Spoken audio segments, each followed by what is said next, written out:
I will hold the wire here. Laura has introduced the device, and now we will start in basket configuration. So Laura will deploy the catheter into a basket. I might increase the zoom in even a bit more. Yes, and so then might be even a bit of a big basket, but it's on the verge to a discus, and but it's certainly good for this vein that on CT looks reasonably shaped. And so Laura will now go in contact with the device to the vein. Okay. And that's fine. So, and if we look at the ablation device, we can see the basket configuration with the 5 splines going off nicely separated. We call this maybe a 1 up, 2 down configuration. So on the fluoro system, I will save this for our orientation. And then I think we're ready for the first ablation. Now we might have a little look at the signals before we start ablating. That's the FARAWave signals 1, 2 to 5, 1.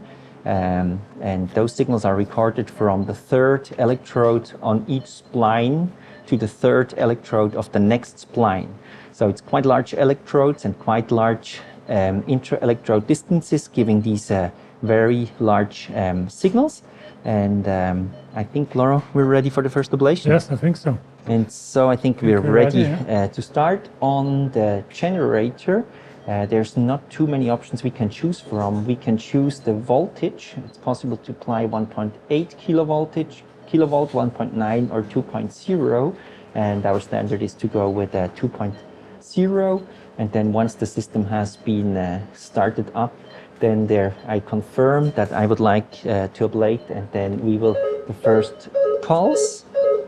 And you can see that now kind of the large signals that we had seen before are already gone. And now you could say kind of, okay, the vein is isolated, the signals are gone, we can stop here. But if we would do that, then this would turn into reversible electroporation, and we would like to have irreversible electroporation. And so we apply a redundant lesion set, and I will do now a second application in the same configuration that we had. Okay, so we've applied 2 applications in basket configuration. Now with the 5 splines, there's areas that are now very nicely covered, but there's also areas in between the splines that would not be covered by now. So what we're going to do now, we will pull back the device a little bit, and we will rotate. In order, we had a 1 up, 2 down configuration, and now we want to aim for maybe a 1 down, 2 up. And now if we compare the live screen with the review screen, then we can see that the areas that have not been covered before are now nicely covered. And so Laura has pushed back the catheter into the vein, so we are in good contact now. And so we will do now the application number 3 in basket configuration, and we'll then do the application number 4 as soon. In between, it takes 10 seconds to charge up again, and so I can deliver now the 4th basket application. Now I move back the fluoro screen to an LAO view, and so we will now change from the basket to a flower configuration. When going from basket to flower, the device gets a bit shorter, so it's not so dangerous. We have now the flower configuration. Laura brings back the catheter. He's now in contact. I think we might advance the sheet a bit more to give a bit more support for this. So while we've learned that contact is very important for RF ablation, I think in the beginning it was the concept that for PFA might not be that important, and this might be true, but still contact is very important. And so there's the tactile feedback that can play a role, but we also know from contact force ablation and RF ablation that probably overestimate ourselves in sense of contact. So we'll start again in basket configuration. And you could start also in flower configuration. We feel kind of it's more elegant to start in basket, because then you're deeper in the vein and you might have a second chance to see signals afterwards. So here it's when Laura is moving the catheter forward. At some point in time, he realizes that the splines are being squished together in the basket configuration, and then that's for the basket configuration how he can judge that he's in contact now. I think that's quite a nice position, and also quite a nice alignment. I will again store that image for us away to get orientation. We have larger signals, and so we'll start with the first application in basket configuration for the left inferior.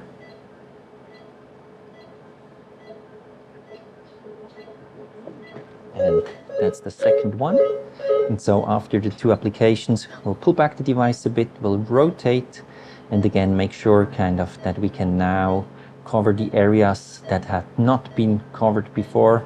And you can see Laura did that very nicely. It was one left, two right before on the review screen, and now it's kind of two on the right. So that's quite nicely covered. So we'll do basket number 3 and number 4.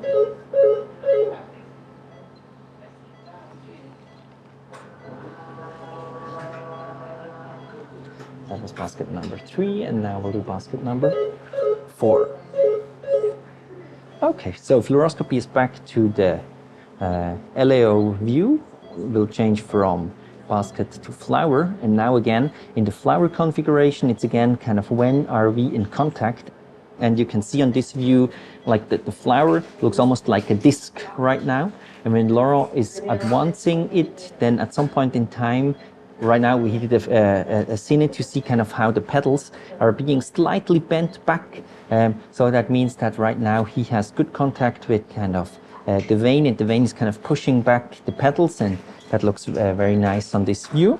So we'll go to the other view, and let's see how it looks here.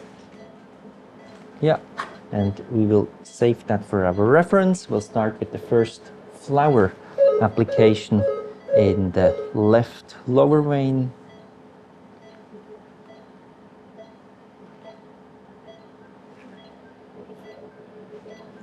Second flower application in the left lower vein, and then again we will pull back a bit, rotate to have kind of the complementary position, and then re-advance. So you can see if you compare the live screen with the reference screen that this is a nice complementary position, and we deliver the last two flowers here.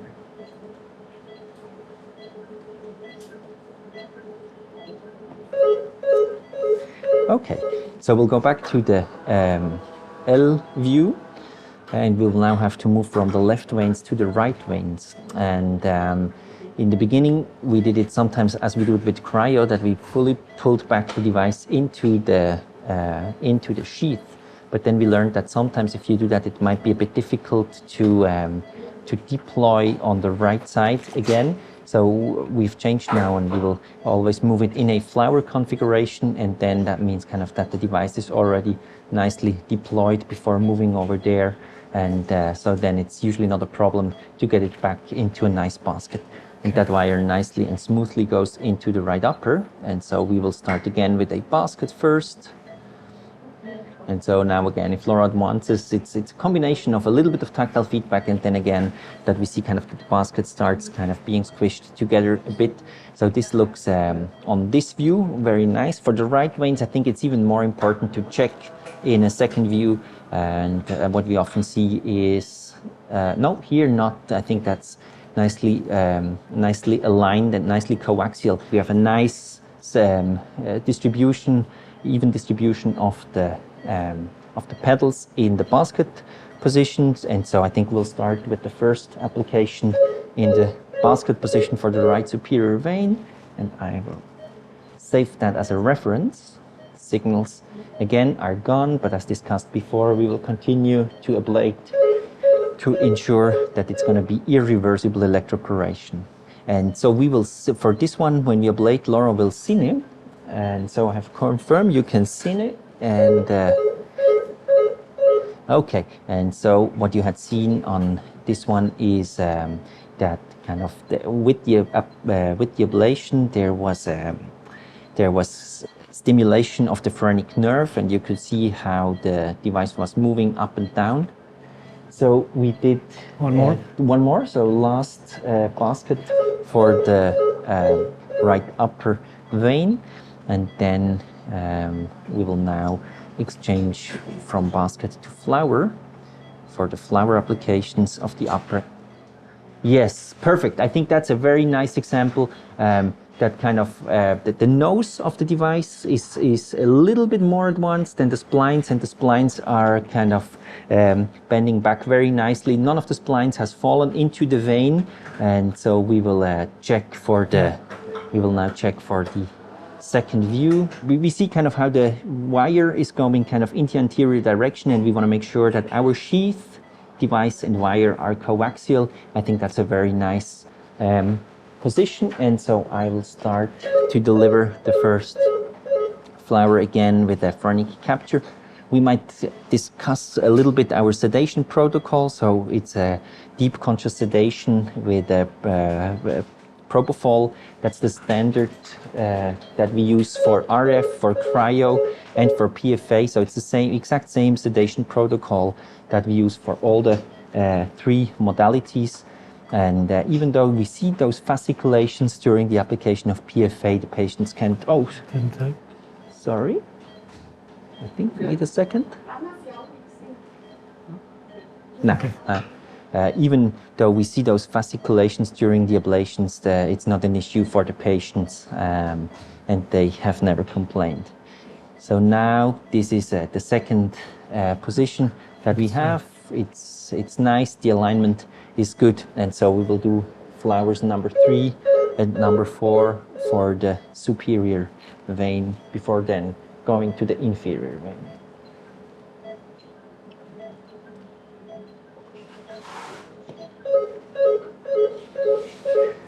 Okay. And what I like to do is go back into the open left atrium with the sheet quite close to the flower, then bend it down further, and then move back towards posterior and a little bit towards the septum, and then try to wire here the inferior vein.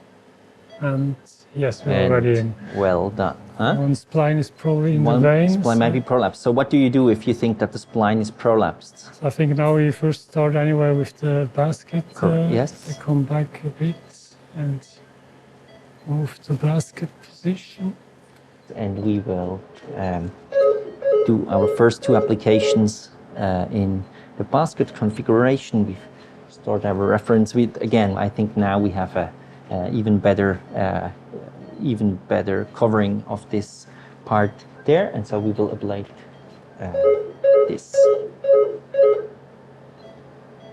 So baskets number 3 and 4 for the right lower.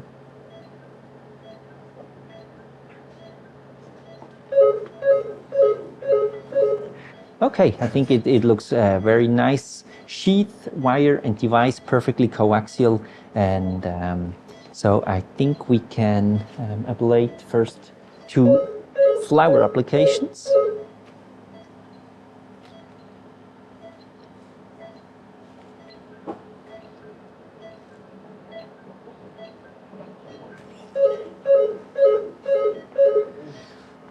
And so after 2, we'll pull back slightly, rotate, and then re-advance. And if we compare to the reference screen, that's a very nice and complementary position. We will covering all the areas that had not been covered before. And so then it's the last application coming. That's overall application number 32. It was 8 applications per vein. On Cine, you could again see how the diaphragm was moving during here, how the diaphragm is moving during the application.